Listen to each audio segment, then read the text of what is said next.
All right, welcome back to another episode. I thought today's a really good opportunity to catch up with Michael because you've reached a milestone. I have.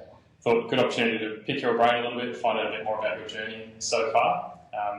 Might throw around a couple of facts and figures while we do a bit of an interview style and just see where the conversation leads us. So, Thank you, Josh. first one is 60% of Australian businesses they fail within the first 3 years. And then only 25% of those make it to a 10-year period. And MDH has been going now for 20 years.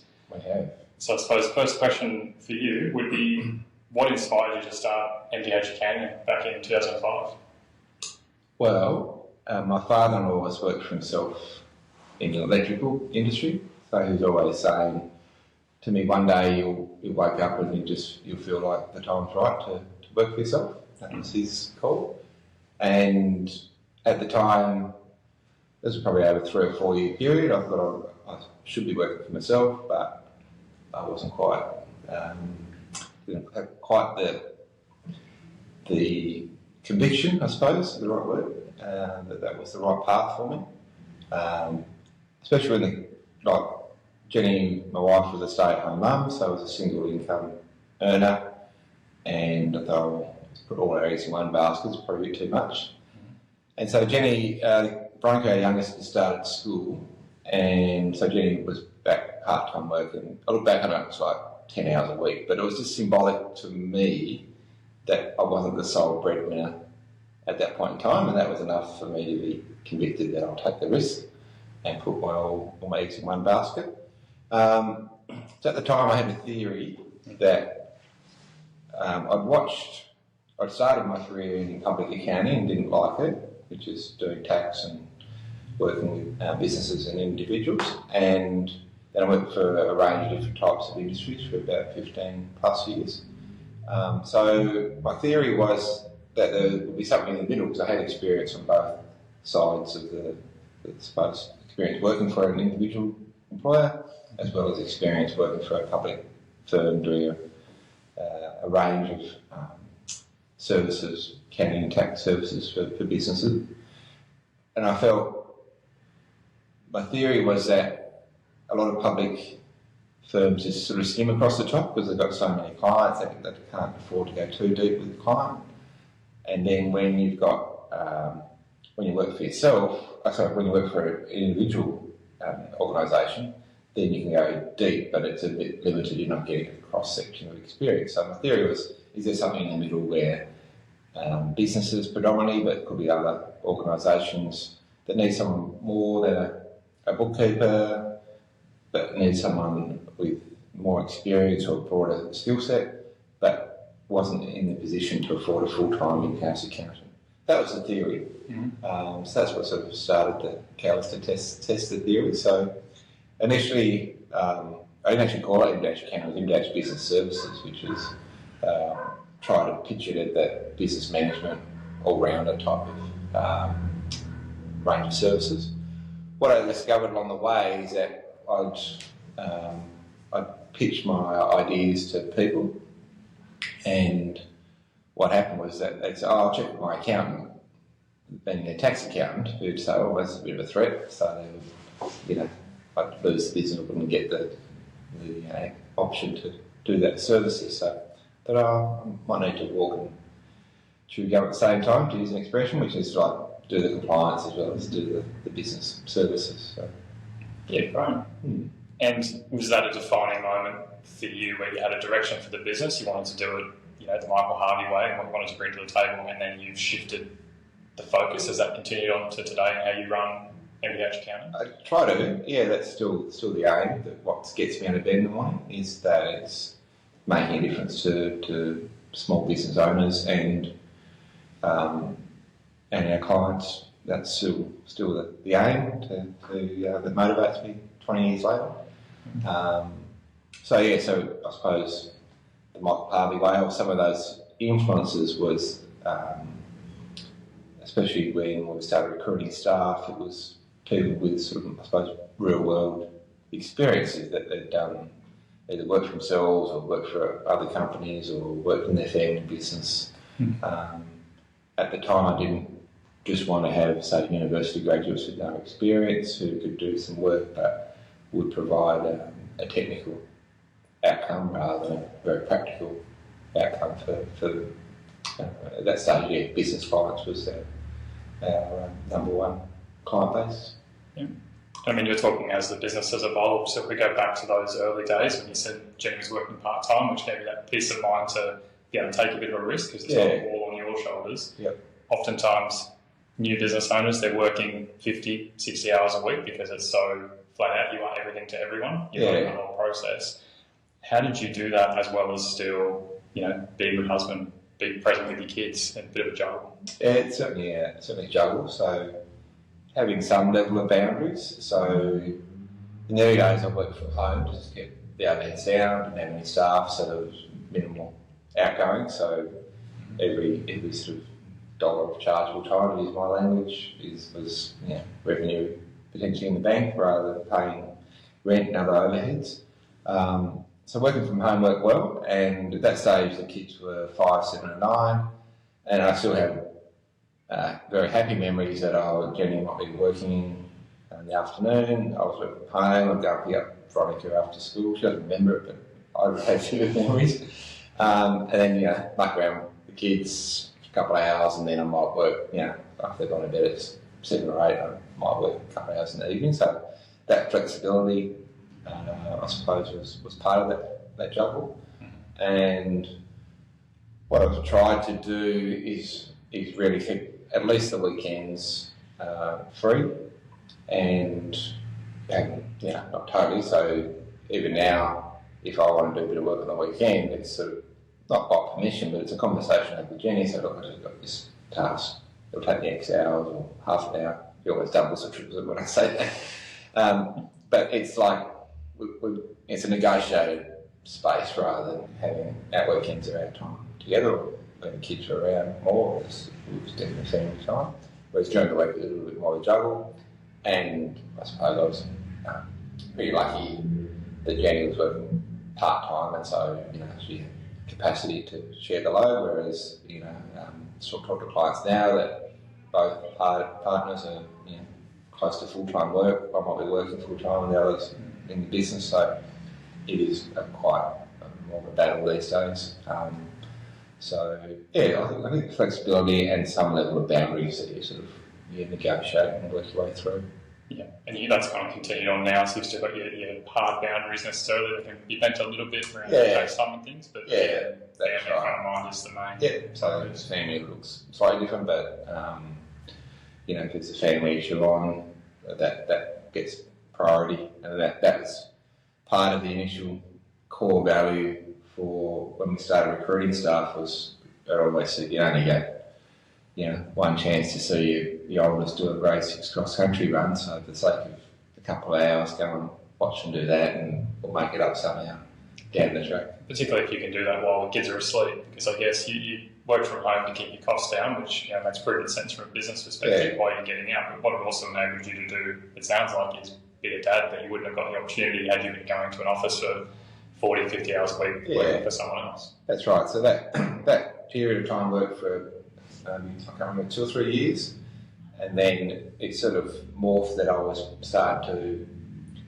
have good intentions, but the reality was I might not have, my boundaries were sort of shifting a bit. And I do remember we have got a upstairs, downstairs configuration for our bedroom at home, and then the alcove that I was using for work was down the bottom of the steps, and I remember walking past my work desk too many times and just mentally going, I should be sitting down doing that, whereas the reality I should be doing something else. So a few of those memories, and I go, I need to shake it up now, and that's when I moved into rented premises in the city. So that was probably year 2, year 3 or something like that. So early days when certainly there's still a lot of risk to the business because you haven't really got an established business necessarily. It takes a while to get things up and going. So how did you manage that risk as you scale things up and bring in those new expenses, probably looking at new staff? How did you manage that risk? Yeah, so in the early days, we had a line of credit on our house, had paid down our mortgage quicker, so it gave us breathing space for some living expenses whilst the startup was happening. the early days also, I was doing more contract style work where it might be a project or so I might say if someone's on maternity leave, I need a CFO for 3 months, 6 months or something like that. And so it was a bit of a feast and famine scenario. So you need a bit of working capital, which is effectively our home loan redraw in the early days. So that works for stage one. Stage two is when you moved out of the house, and I suppose it was a hybrid. I just rented an office space off Shadforth and City here, so it was just I still had some. I didn't have to go and buy back then a photocopier and server or stuff like that. I could still plug into their infrastructure and just pay a little bit extra in rent to have that. So that was a way of keeping the capital costs down back then. But I sort of went to stage two. Then the next step up for, I suppose, outcome is your first employee. So that's a significant mental as well as financial decision, because you've got someone else's livelihood or income sort of in your hands. You're not just sort of saying, well, sorry, Jen, but, business income was down this month.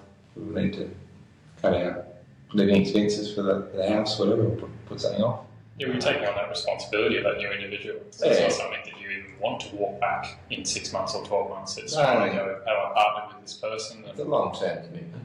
So maybe there's mitigation strategy. So like Sienna, my first employee, she was on casual, sort of a handshake of X number of hours a week, but it was flexible. So in theory, I never did, but in theory I could say, sorry, Sienna, there's no work for you this week. We can try it back to 0 or 5 hours or flex it that way. Yeah.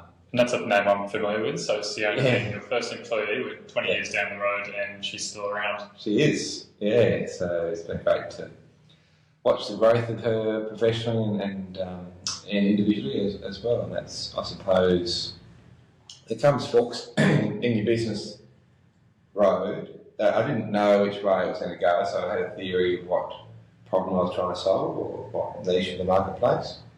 Didn't know whether it was just going to be me and my laptop or build a team. And I think Sienna coming on board and that sort of gave me a taste of the effective multiplication, as in you can get others to do certain types of work and you can do work, so sort of from a business sense it's like, oh, my chargeable rates doubled effectively because I've got, 2 people doing what before I was doing only one to one ratio.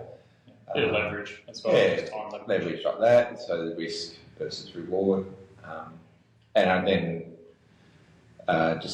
watching people develop. I just really enjoyed that side of business and finding, looking after good people. So. Yeah, and you've continued to do that from the first employee. So tell me a little bit more about how MDH has evolved now, because you're not just 2 people anymore and you're not just operating out of a small office. No, it's sort of evolved, but the premise is still the same in my view, that, you find good people, and that find can be a range of different ways. So sometimes Sienna, I used to work with her twin sister before I started working for myself, and she dabbled in a bit of work, and then should work interesting conversation to have at some point. So that's things you just have at the back of your mind that's a good person. Versus, other times people sort of either knock on your door or someone said, you should have a chat to such and such because they might be looking for some work. Never went poaching, never went putting it in the paper or anything like that. And one of the, I suppose, the other premises was twofold. One was to cater for those individuals who are at in the stage of life. So what I mean by that is that Sienna and Mandy and sort of some of the early employees, one of my mentors said, this comment's 20 years ago, so it sounds funny saying today, but working mums, which they predominantly were an expected part of our profession, the accounting profession. And so you have a baby and as they see you later, we don't flex to hours, we're not going to work around what your lifestyle looks like. And so he said, well, they're just sitting at home, and he was quite an innovator. He said, well, you give them a laptop, you can give them, flexible hours around school hours, and that worked fundamentally great because two reasons. One is when they came to work, it was like, I've got to arrive at 9:15, I have to drop the kids off at school, I've got out of here by 2:30 to pick them up. And it's like smashed out work, but not mucking around out the door they went. As well as having the skill set that was neglected because the industry, as well as a range of other industries, were just saying we can't get our head around how to be flexible in this space. So it worked well from that perspective. So cater for where people are at in their life, and family first was certainly a strong value. The other thing I had was don't do work that you don't like to do. Like everyone's got to do the dishes at home and clean up, whatever. But if you don't like living on a hill, don't live on a hill. Like, you've got a bit of choice here.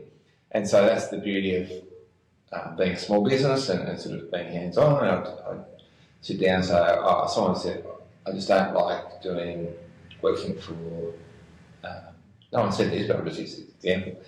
I don't know, work for motor mechanic, something like that. So, okay. Well, either we don't allocate that type of client to you, or if they say, I really want to have exposure to something, the vineyard that I'm really interested in, viticulture industry, so go, okay, let's modify our marketing efforts and let's go and knock on a few doors or do something in this space to try to attract potential clients in this industry that you're interested in. So it provided a practical professional learning, even though it was sort of done in an ad hoc way, but there was sort of a bit of science behind it to say, well, that's the flavour. I call it flavours, but it's not absolute because you still got to do things you don't necessarily want to do, but if you're doing it 80, 90% of the time, you're not going to enjoy that work, that job.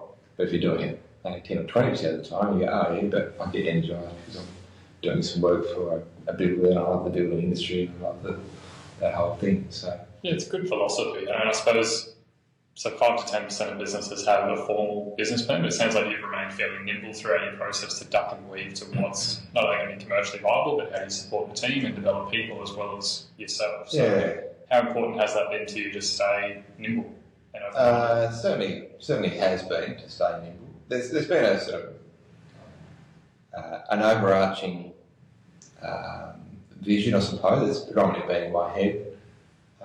But the first stage, I actually did have a formal business plan. I went to a few business clinics and stuff like that and had a business plan. And rightly they said, you need to, what's your niche, what's your competitive advantage, which is a really good principle. What I discovered in the early days, working in, say, Launceston, which is a regional centre, 100,000 people in your catchment, a lot of the material I was sort of developing my business plan on was focused on a larger sort of population centre like Melbourne or whatever, and you want to be the expert in motor mechanics, doing accounting, tax work for that industry, say. But it doesn't work in Launceston because you're just going to be a bit of an all-rounder. Yeah, the sample size is smaller, I suppose. Yeah, so you sort of have to be across the different industries. So the business plan morphed over time. But I suppose early days I had certain definite goals that I wanted to get to in revenue, and it was something practical. I remember I just wanted to get to a certain revenue size to go forward to replace my car. That was sort of the goal, and I did it, and it was sort of just a sense of achievement. So it was a very personal, somewhat selfish goal, but it was just a reward along the way.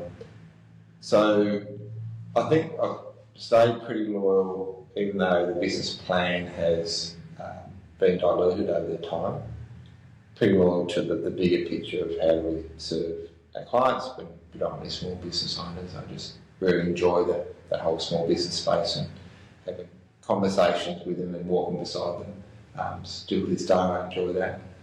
So I've been loyal to that. The other thing I would take time out at the start of every calendar year. So when I worked for other people, I was not good at winding down from when you went on holidays. So it took me a few days or a week to wind down. So I suppose I did train myself to and when I'm working for myself, to be able to switch off as much as possible. Jenny would laugh at this comment because she said you never switch off, but at least morph into something else that I'll be thinking about on the break. So one of those things that I would think about on a break, predominantly over the Christmas break, is I'll just take a bit of time and just reflect on what are the goals I'd like to achieve, either individually or collectively as a team, or what new business opportunities that I see over the next 12 months. So, and actually would write that down. So sometimes it would just be a list of goals for the year. Other times it'd be a very particular emphasis, might be a sales and marketing plan. So I want to grow either into certain industries or grow in terms of another service offering or something like that. And other times I've always sort of enjoyed that systems development. And so I remember a few years I just would have a systems development plan. It's like, okay, we're going to change our CRM, we're going to do this and something like that, or research that. So that became, so I suppose, my subset of my business plan that I would, and I would write that down. That would sort of be my guiding principles or guiding document for the calendar year. So that was probably I don't know, probably from year 5 onwards, that was part of my routine. Yeah. Is that a normal balancing act for a business owner as you go? One question is how to become more efficient at what we're doing, but also how to become more effective at maybe targeting a certain market or growing the business. It's oftentimes choosing between the two, and how do you balance that? Yeah. Is that something you still review annually, like at the start of the calendar year? That's still a principle you do? Yeah, I try to. It's I've probably diluted it in practice the last few years, but it's still, I still try and have those reflective moments. Every now and then, just pause the game, are you happy with everything's out, or is there something else you'd like to develop, or is there an itch you want to scratch? Like there's a bit of still personal development as well as growing a business. Is there an industry or a type of service that you still feel you'd like to be able to challenge yourself on? Yeah, it's good, and I suppose I get a bit of a peek behind the curtain because I'm familiar with some of the offsites that we do. That's splitting amongst the team as well as some of the leadership side of things, which gives that opportunity to reflect on the business and how things are tracking. I'm curious to know, because you have brought on some people to have an equity stake, there's, like you said, you like to develop them and bring them along the journey. How do you go about selecting those types of people who you think are going to help carry that legacy or to help you mould it in a direction you want to go? So it's probably a bit of gut feel. So I've been thinking about it for a while in terms of how do you reward or have people have ownership over it. And to be fair, most of on the MDH accounting side of it are very long-term employees, very loyal, and pretty much treated like their business. So it wasn't as if I was going, people just wasting time or nothing like that. It's like, how do I reward? And I suppose the precursor to that was we do spend quite a bit of time and money developing individuals and also teams. And we've done a team development, and we sort of had a leadership development program, and the people that were involved at that point in time, I sort of reflected one day, I said, to be honest, I could give the keys to the business to any one of these, and I'd be totally satisfied that they look after it as if I was doing it. So I thought, that was a bit of a light bulb moment to say, well, they all have different strengths, but they still look after the sort of the baby, so to speak. So I thought, how do I then morph that into a more formal setup? And so a friend of mine, Roland, he gave me a book called The Great Game of Business, which sat on my shelf for about 6 months because I thought, sounds a bit salesy, I don't really like the title. But I read it one summer, part of, over the summer. As I said, I like to set goals and normally I do a bit of professional reading to stimulate thoughts. And that was the book I read one summer a few years ago, and I thought, wow, this ticks all the boxes of providing a bit more of the tangibility of how do you go about certain people, what percentage you offer, how do you do all nuts and bolts, because it took me a while. I suppose, even though conceptually I thought, yeah, it'd be great to reward these guys, it took me a while to unpack in my brain. It's, it's a business I built from a spare room at home, high level of connectivity and ownership. It's my sandpit. Do I want to share the sandpit? It's like I can just do one morning what I want to do, and off we go and do it. So I didn't want to lose that to some extent, but on balance I thought, no, I need to challenge myself and lose a bit of that independence, and then sort of invite people into equity. So the first round of people in the batch accounting side of it was people that had done about a 2-year leadership development program, and then we had that formally facilitated for a while, and then we sort of morphed into sort of a self-directing group, and we were still getting really well and developing each other and challenging each other. I thought, oh, that's my group, and a great game of business. I didn't follow the exact formula, but it was enough material in that to sort of say, oh, okay, this is how I could structure it, and what are some of the key principles to offer the equity participation into the leaders of the group. Yeah, and if you found having your involvement also opens you up to new ideas and things you would not have otherwise considered. Yeah, it's been a great journey. I've enjoyed, once again, watching them grow and think like business owners, and I think our collective decision making is better when sometimes I've got blind spots, and most of us are still humans and have blind spots. So, they've slowed me down on some decision making, and but allowed me a bit more space. They've recognised that there's sort of an entrepreneurial spirit in me that want to try new things, not every day, but every now and then go, oh, let's just go and experiment over here and just see where that takes us. I'm not sure exactly what it looks like, but let's go and experiment. That sort of given me more freedom than I probably my perception would be that you're accountable to other investors, therefore you shouldn't be wasting their money, or everything's got to be sort of nailed down much tighter. So it's brought some rigour to, we do monthly board reports and financials and discuss those, so it's brought a good bit of rigour to the business, but I feel like it hasn't stifled me as well, but it's provided a better sounding board for better decisions, I think, as well.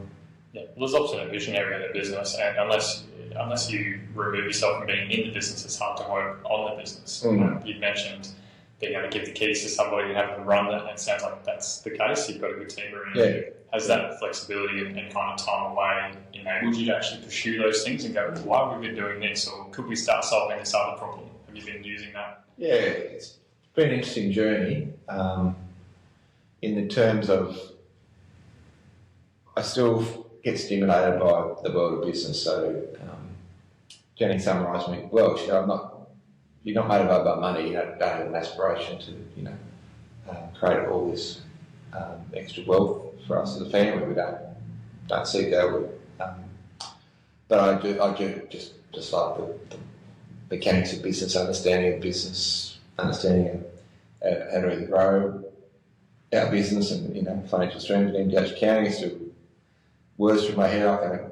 How do we better serve that client through 2 different labels, and that still stimulates me from a problem solving perspective.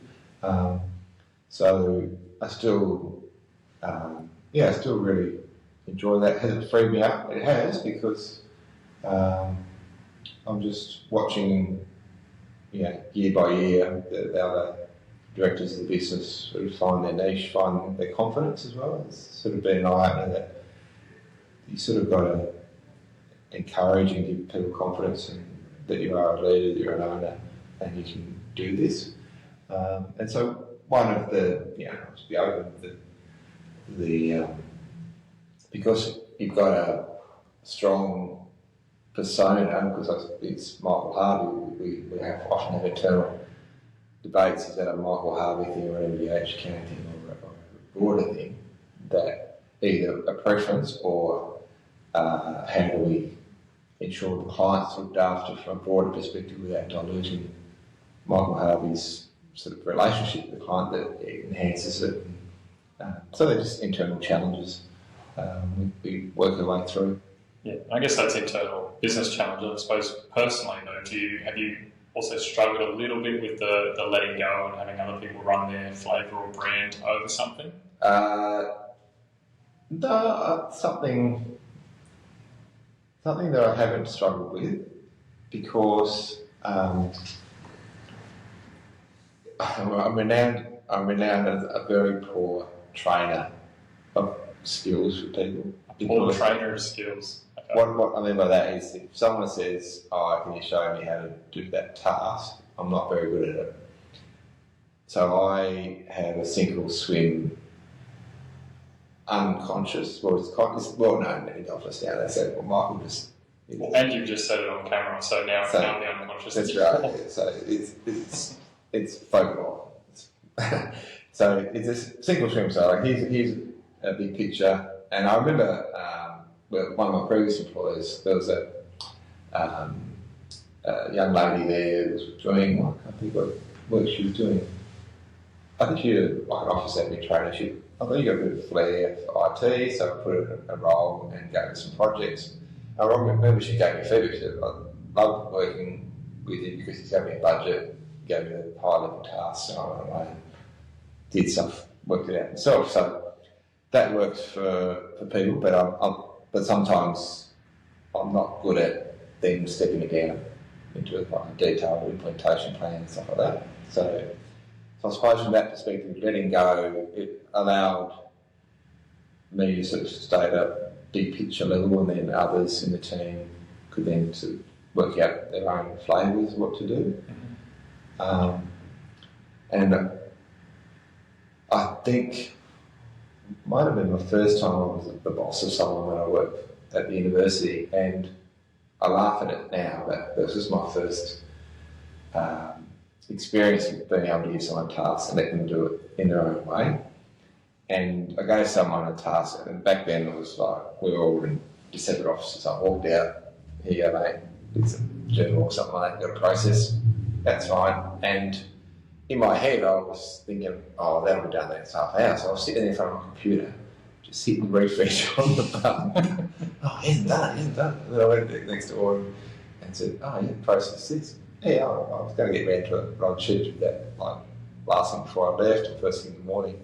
And so it was just a great, silly example that imprinted in my mind was you got to either let people have their head about how they're going to do it, when they're going to do it, or how, whatever. Or if it's really important that you want this done in the next half hour, you've got to be explicit and say, "I need this done by 3 p.m. Is that okay?" And then negotiate whatever other priorities they have on their plate. So I'm still learning that, but yeah, that was sort of a general principle that letting go. And it's, I think it's an art when you either manage people or businesses or whatever it might be, which elements to give space and people freedom and to do their own thing, so to speak, their own flavours, compared to, okay, where do we get to a point that we're either exposing ourselves too much damage from the risk of reputation, financial, whatever it might be, where you go, "Oh, that can become too cowboyish." And so one of my early mentors when I was managing business in Adelaide, it was like she said, "You've got to think about loose, tight controls. Okay, which ones are the loose ones where you can say, yeah, I can let that person have freedom, and which ones are the tight ones you go, no, it's been very prescriptive. We need you to fill out this form at the end of the day, or how you get this, up to you, but this is the tight control we need to have." So is that just to avoid catastrophic loss? So I guess that's how your matrix mentally goes, well, if this decision is left to just this person's style and it goes wrong, it can cause fundamental issues, so we actually have to put some guardrails up. That's right, yeah. So you don't, have someone with relatively low experience or to, your key client's tax return and without supervision or some other form of control. So that's an extreme example, but that's sort of like where you might, but then you might say, okay, you need to do a forecast, 5-year forecast for the client, and how you do it sort of might be slightly different to how I do it. So, Yeah, so that's a micro example. And then one of sort of, as our team's grown, sort of learned that I've always found like rhythm in business is a really important thing. And so part of that mantra has sort of been a rhythm in how frequently you meet as a team, either individually, a small team or big team. And so I've sort of had that rule of thumb that looks like probably every 2 weeks is nice rhythm in the cycle. But I've realised as well that's just a rule of thumb. So if another group wants to, have a daily or weekly get together and it works for them, then you allow that flex. And others say no, we just do one-on-ones and then get together once a month, once a quarter. You sort of allow that sort of freedom of expression for that team to work out what works for them. But I suppose going to the loose type controls, it's not controls of flavour, is I still believe that as long as there's rhythm and momentum in your workflow or your team development, in some way, shape or form that you work out that's best for you, that you don't just operate in silos for 6 months and then sort of have a team building day. Sure. Just trying to solve all the problems that should have been addressed 3 or 4 months earlier. So. Well, that was the key before. I was asking about the efficiency versus effectiveness. Because as a silly example, you could, if you were mowing a lawn with a pair of scissors, you could do all the research in the world on the best pair of scissors and how it should be sharpened, but not actually stopping to say, are we using the right tool for this job, or do we just get the world's worst lawnmower will do a better job than the world's best scissors to do that job? So stopping to actually reassess rather than just sit in the silo for 6 months and not poke your head up. I find that can often lead to burnout as well if you're not constantly checking in. Yep. Is burnout something you've had to manage when you're taking on the responsibility of a business and upskilling staff? Is that something you've had to manage? Certainly, you're aware of it. There's certain pressure points. So, going back from the early days when you sort of take on board other people's wages and incomes, then you do suffer. Some nights you lie in bed, staring at the ceiling, counting up your numbers, bank account balance plus what someone owes you, and all that sort of stuff. So, I think if that was prolonged, then you're in burnout zone. I think I've been lucky that I've had great support at home. Jenny's been great support and lets me talk to some extent about my day. I know she doesn't work in that industry at all, but then we've learned to say, we've probably had enough of that, or let's, you go on. I don't want to keep talking business all right, so I think which I could do. So there's enough just to let the pressure valve off. The other thing I've tried to do is just sort of keep up a fairly healthy physical exercise program. I find that a great relief just to sort of, take the pressure off. It's whether it's been running, swimming over the years.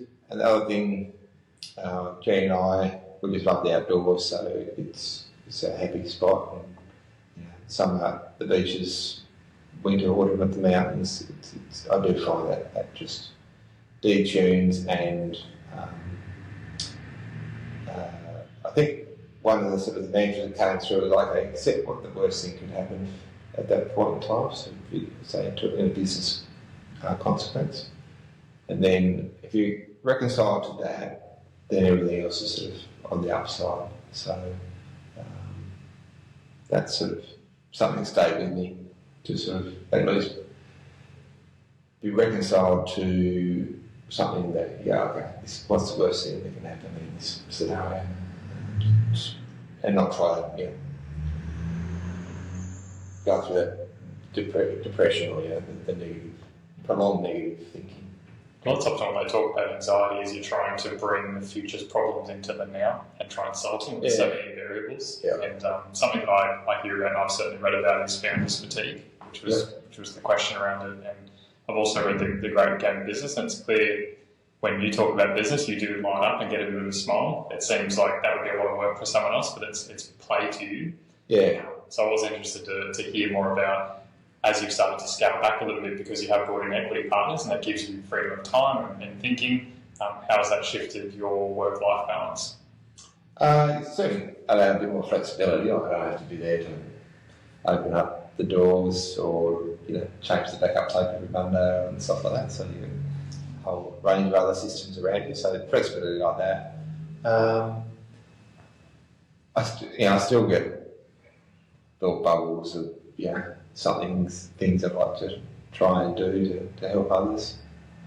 So I still get motivated by that. Do you have to restrain yourself at all to not shoot in multiple directions at once? Yeah, that's. I think it's been a good thing having the other equity owners. They've sort of both consciously and unconsciously. So if I come up with an idea and thought bubble in my head, I go, I need to consult, or it's probably not the right time, or the other equity holders are going, this is probably not fair on them at this point in time. So there's a bit of an unconscious filter, as well as presenting a proposal and then they go, well, not now, or do it a different way, or no, that's fine, let's go full steam ahead.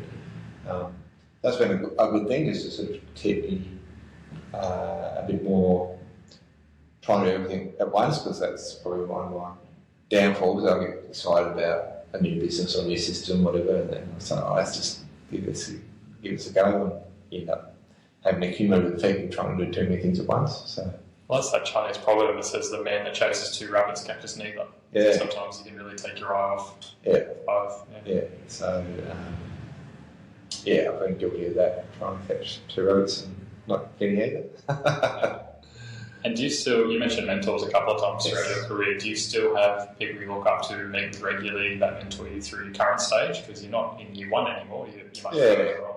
Yeah, there's a collection of people that I've leaned into over the journey, and I probably don't have a regular pattern, but my best learning has come from chatting to other people, my peers. That's one of the things I really enjoy. So the group of other accountants, we catch up for lunch or coffee, once a month, once a year, once a quarter. So I still count them as mentors, and we just swap notes and bouncing ideas off. So that's been a real strength. And my pastor at church, Tim O'Neill, he worked for business, and he was an early mentor, encourager.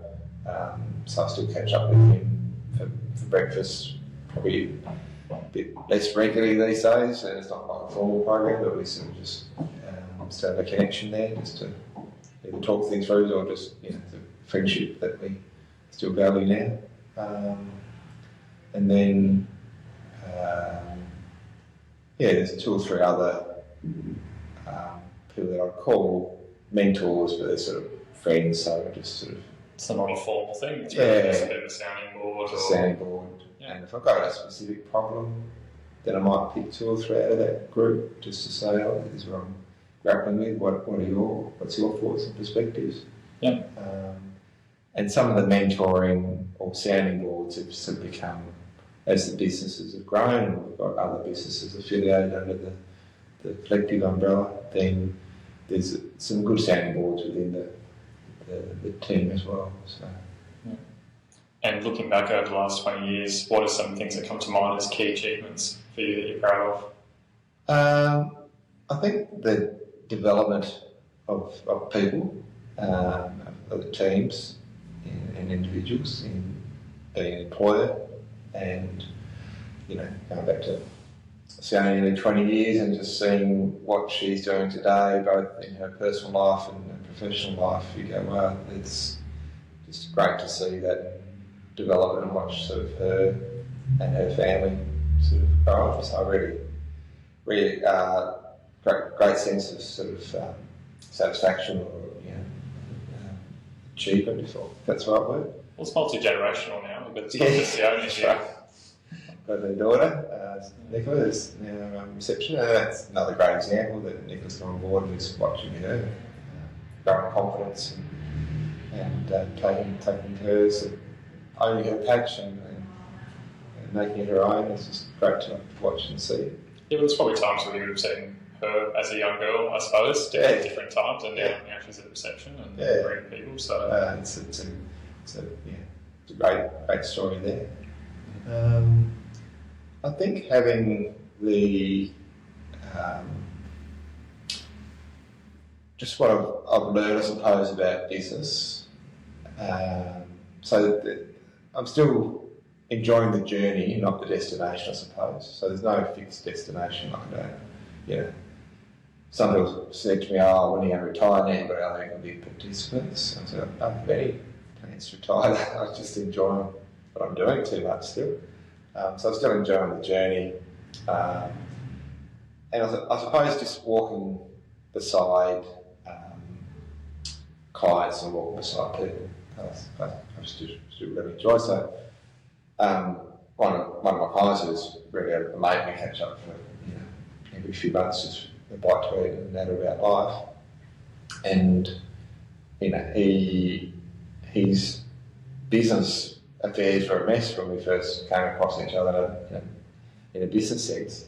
And so to watch him or help him to get his business affairs in order, and then also work out what type of business or style of business, size of business is best suited to him. There's a good example where I think every business has got its sweet spot.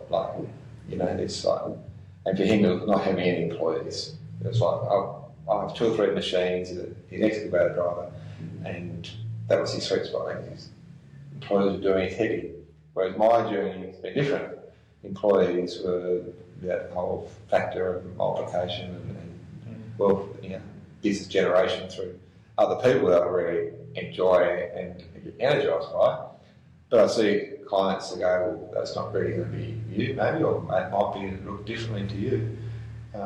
But to walk beside them and have deeper conversations than just saying, "Well, here's your tax bill for the year," or which is sort of a part of what you need to have a conversation with, but it's not. If that's all your conversation is, then it's a bit shallow.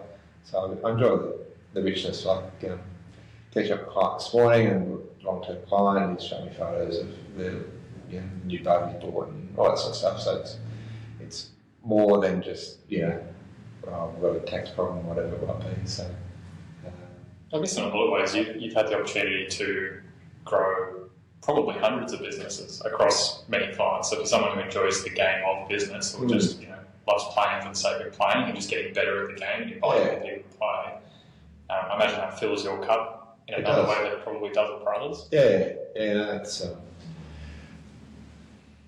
and I sort of get, having started the business from scratch, I sort of get the whole small business mindset of the ups and downs of it, and it can be a lonely place where you don't have a lot of necessarily professional associations to talk to, or family might not get it or whatever. So I think just allows me to have a high level of empathy to, this didn't quite work out, but you have a go, or let's just pause the game for a while and then try a different direction.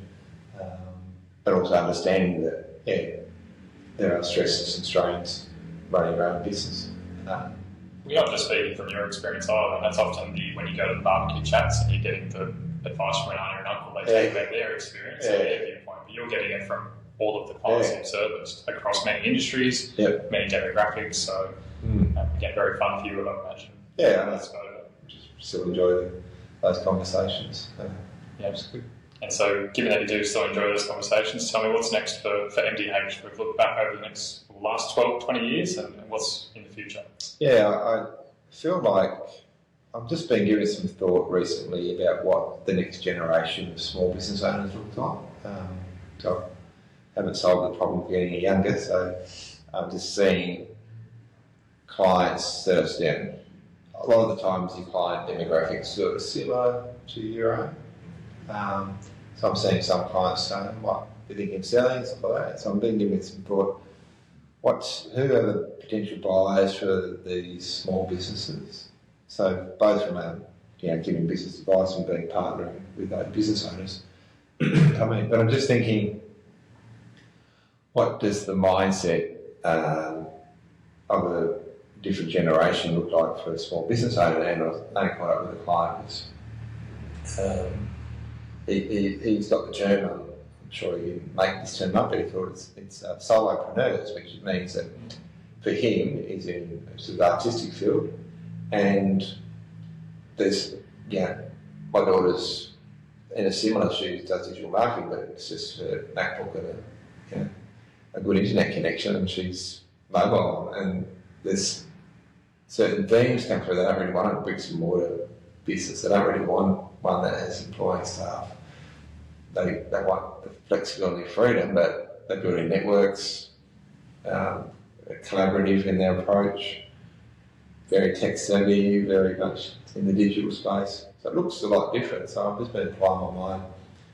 What does that look like from an accounting, advisory, compliance, business advice service over the next decade? So I'm not sure exactly what it looks like, but that's sort of just been ran my brain the last few months. And I think for me, I still believe business for me and business for others has a purpose beyond just building a bank balance. That there's so much more that can be gained by having your own business, whether that's adaptive lifestyle or a lifestyle can change over time, or whether you walking beside the clients or your staff and providing some guidance and input, or solving a problem that you go, well, someone needs to solve this problem, or whether have a go and see where it takes us. So.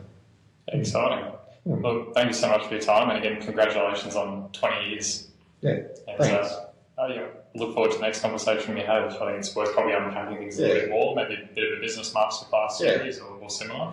Because I can see you light up when you talk about it, and certainly it's nice to have a conversation with you. So I appreciate your time. Thanks, Josh. I appreciate you asking some great questions. Thank you. All right. See you next time. See you, Josh.